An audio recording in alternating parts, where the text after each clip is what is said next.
Magmuni-muni tayo habang mag-aantay sa labi. Ay, saludo ito kaya kung tapos na rin mo. Ano si Daddy May? Kaya alis mo kung sabi. Dapat tabanan yung ako. Grabe ka mga pugol ng mga bataan lagi. Asa na eh? Kung isa kayo inahan yung mga bata niya, wala depressed no? Sikip siguro. At ganito ang may taga-Australia tayong kasama ngayon. Ano siya? Si Beth Duagas alias Nakoy Jr. Malapit ka.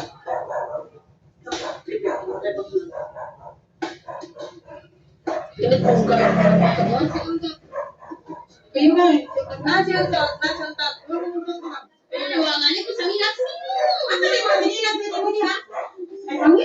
Ang pingoy na pumamangay na to.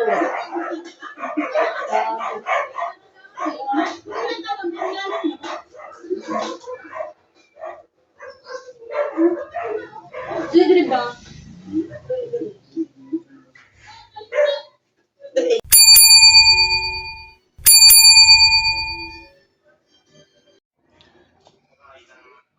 So, ayan. Pinasiguro yan mga viewers ko.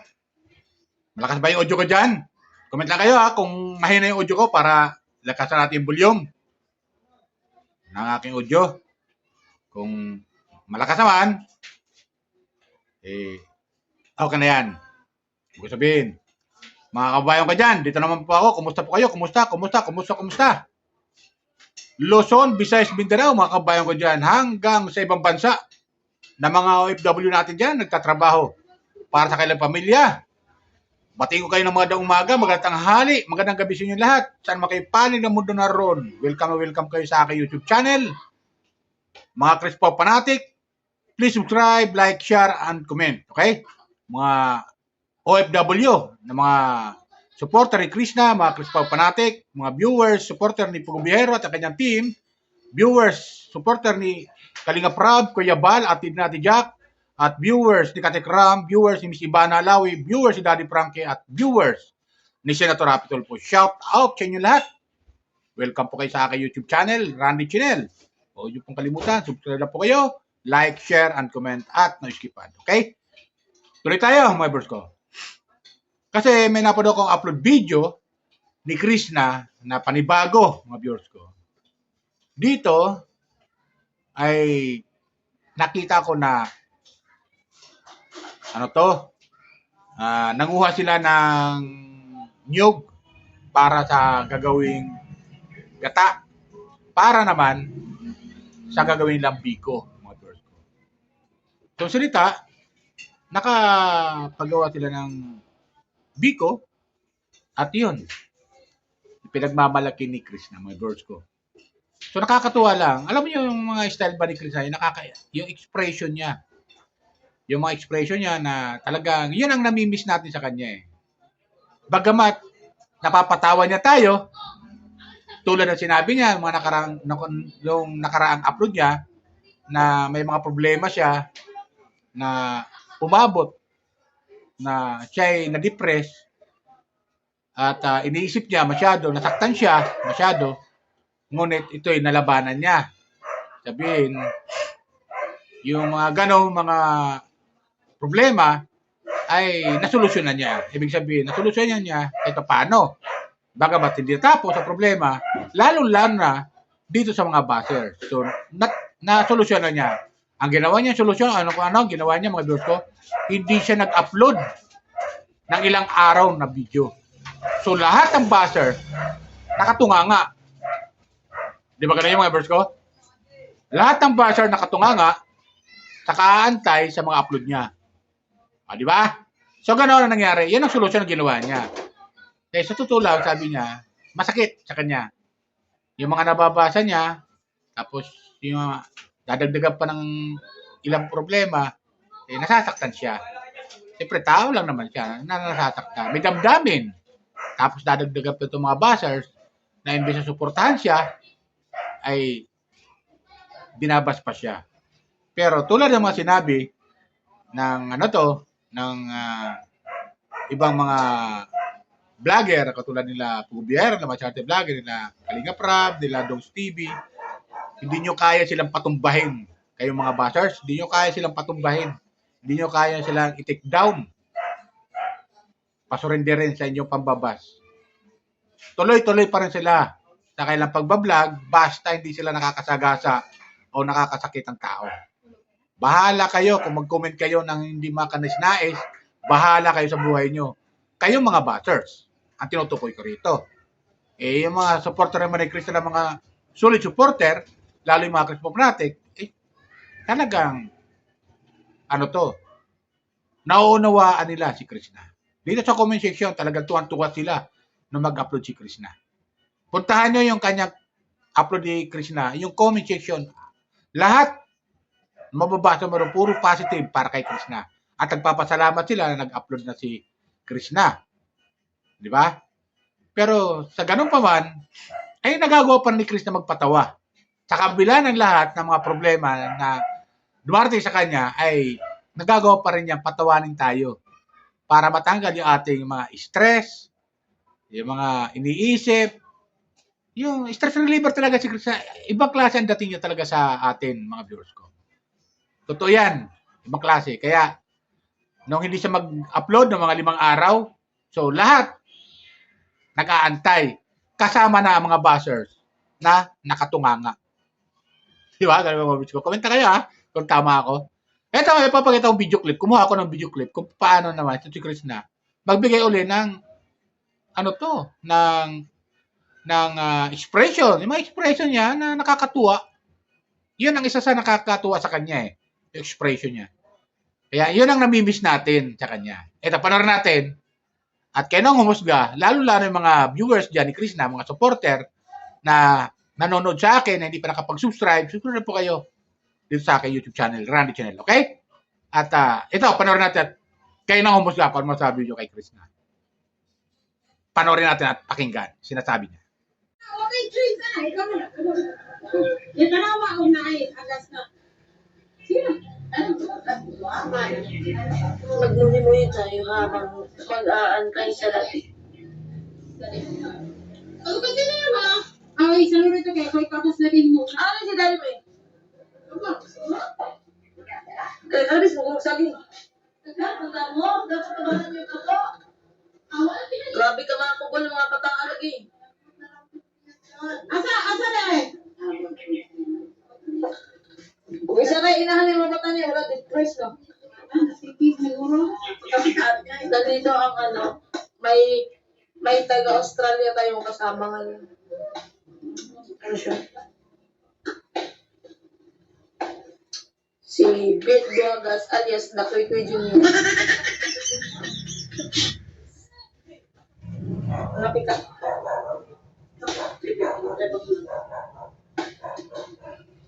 Init mong ka. Kayo ba? Nasuntat. Iwangan niyo ko sa minas mo. Asa ni mo? Minilas mo mo ha? Ay, pangit. Ang pingoy na pumamahay na to.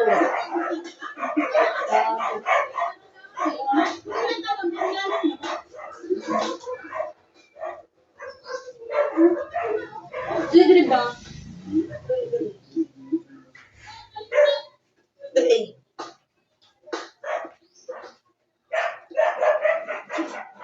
Ay, kasi ko ganun. So,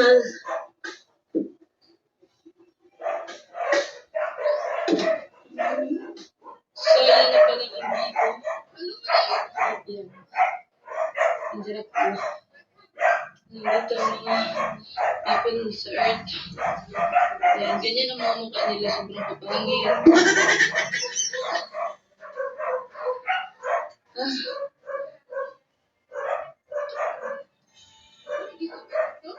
Wala.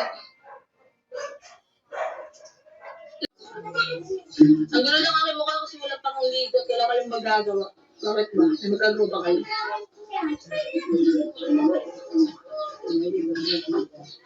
At kaya nagpa-extension din ako. Kita nyo naman, di ba? Nagpa-extension ako kasi namimiss ko yung dati kong buhok na sobrang haba. Pangit nga lang yung buhok ko dati yung dito sa ano kasi nasira siya sa kulay. So ngayon, natry ko mag-extension ko ng feeling. Ang hirap pala. Ang sakit sa ulo. Pag nakahiga ka talaga. Kasi masakit siya dito. Nakadry ng aking buhok. Kasi wala akong ginawa kundi magbilad sa init. Gagawa, talent ko yan. Pero may maligo tayo pag may agos na. Kasi walang agos. Ay, meron naman, pero ewan ko. Hindi sila nag-iigit. Kaya nag-ano na lang ako. Nagbili ng, ang tawag doon? Tubig. Mga dami natin sinasabi at titikman na natin, titikman na kita.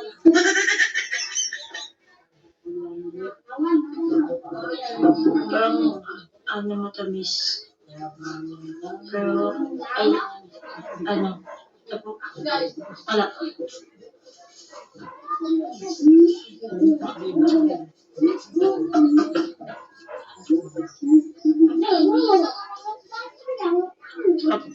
Matamis. Mali ko sa matamis. Naligo ako. Kaso magpalit ako ng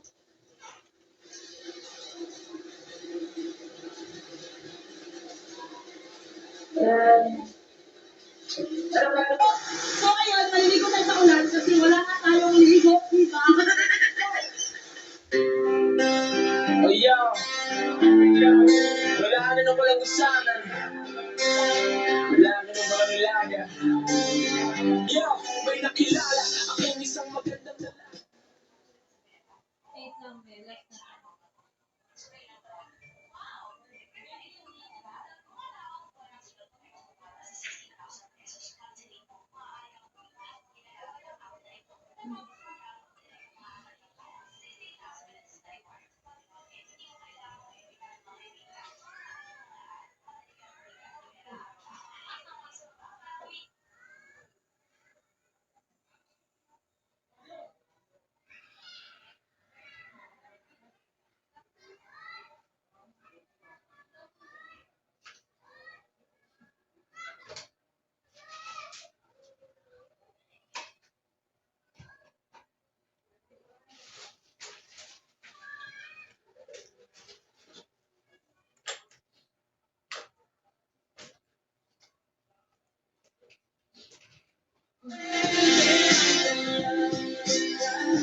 So, ayun, di ba? Mga verso. Napanood natin.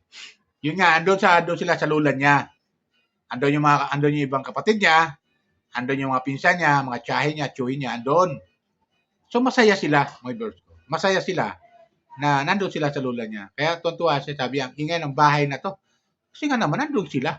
Pati yung lulan niya, tuwa sa kanila. Di ba? Hindi mabuboring, hindi malulungkot yung lulan niya kasi nakikita niya yung mga anak niya, nakikita rin niya yung mga apo niya. At kasama daw si Krishna. Di ba? So, si Krishna nagpapasaya talaga, hindi lang sa kanyang pamilya, maging sa ating mga viewers. Yung mga expression niya, yung mga style niya na, mga expression sa mukha niya, yung mga, paano mga style niya, tapos yung mga sinasabi niya, yung mga, wala kayong magagawa. Ano mga style niya? Yung mga style ba niya? Yan yung isa na nakakapagbigay sa atin ng, nakakapagbigay sa atin ng tuwa. Di ba? At yun, napanood natin. At yun, naligo, mga viewers ko, sa ulan.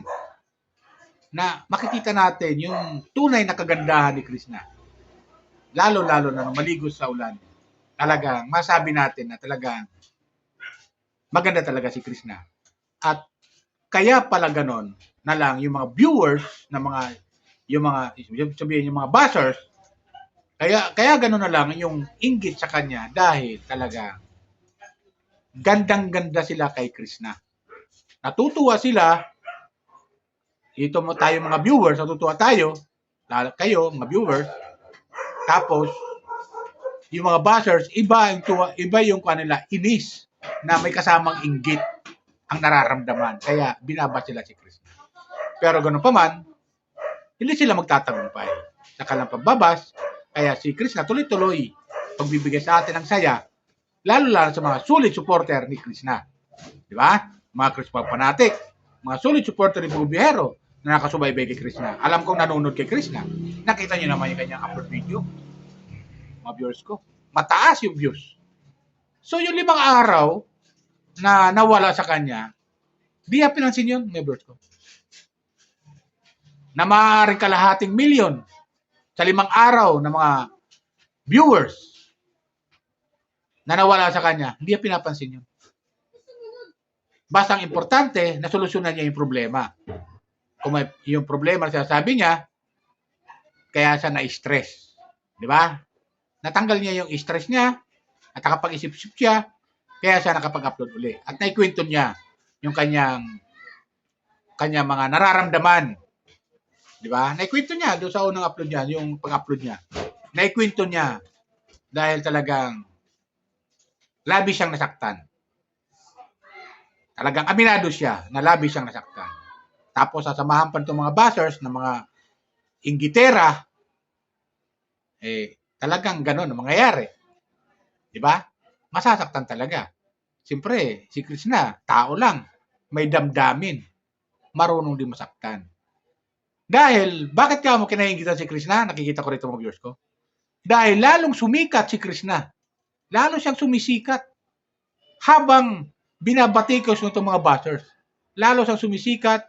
At lalo naman tayo mga solid supporter ng Chris Pau at Krishna supporter ay todo supporter sa kanya sa panonood sa mga video upload niya. At inaantabayan na natin yung mga upload video niya. Meron nga dito sa akin nag-comment. Dito. Basahin ko na itong comment. Pagbigyan ko lang kayo isang comment. Ang sabi, Kuya Randy, ang sarap talaga panoorin ng video upload ni Krishna. Hindi siya boring, hindi siya nakakainip. Nakakatuwa siya. Yung mga expression niya, yun ang isa sa nakakatuwa sa kanya. Na kahit pagod na siya umakyat sa bundok na yon na pinuntahan nila, ay nakakatuwa pa rin siya. Sabi naman ni Angela. Di ba? Mga ganong viewers, isa lang yung sa binasa ko na natutuwa ako sa kanyang comment. May mga bashers na nabasa ako, mga hindi ka maganda, hindi ko na binasa. Kaya maglaway sila kay Krishna. Sa inggit. Di ba? Mamatay sila sa inggit. Lalo-lalo nakita niyo yung upload video ko ngayon na pinanood ko, na pinakita niya ni Krishna, yung upload video niya, na naliga sa ulan. Kitang-kita mo ang tunay niyang kagandahan, mga viewers. Simple, pero maganda talaga ang dating sa ating mga viewers. Kaya hangang-hanga sa kanya yung ilang mga viewers, mga viewers, kapwa ko viewers. Diba? Komenta kayo kung tama sinasabi ko. Hangang-hanga sa kanya. Pati yung mga babae, hangang-hanga sa kanya. Dahil sa kanyang mga expression niya, yung style niya, sa pagbablog niya, doon tayo natutuwa sa kanya. Di ba? Nakakatuwa siyang panoorin. Hindi siya nakakainip. Hindi siya boring panoorin. Kaya malaking bagay talaga si Krishna doon sa PB Team. Kaya ngayon, wala na sa PB Team, hindi siya sumasama-sama, nakatutok siya sa pamilya niya, sa lola niya, at nagsusolo vlog siya kasama yung atin niya, ay, yun. Marami ang sumusubaybay sa kanya. Kasama na tayo doon. Kasama na ako doon sa sumusubaybay sa kanya. Okay? Yan lang sa akin, mga ko. Suportahan lang natin si Krishna. Tuloy-tuloy lang ang suportahan natin sa Krishna. Lalo sa mga Krishna fanatic dyan, mga viewers ko. Subscribe lang po kayo sa aking YouTube channel at ganoon din kay Krishna. Suportahan natin. Maganda rin kay Pagubihero, suportahan natin yung kanyang mga video upload. Okay? Yan po. Bye. Ingat po lagi. Pagpalay po tayo ng pumikapan. Okay? Shoutout din sa kanyang kapatid na si Inday Ogdot. Suportahan din natin mga viewers ko. Yung kanyang mga upload video. Okay? Yun po. Bye.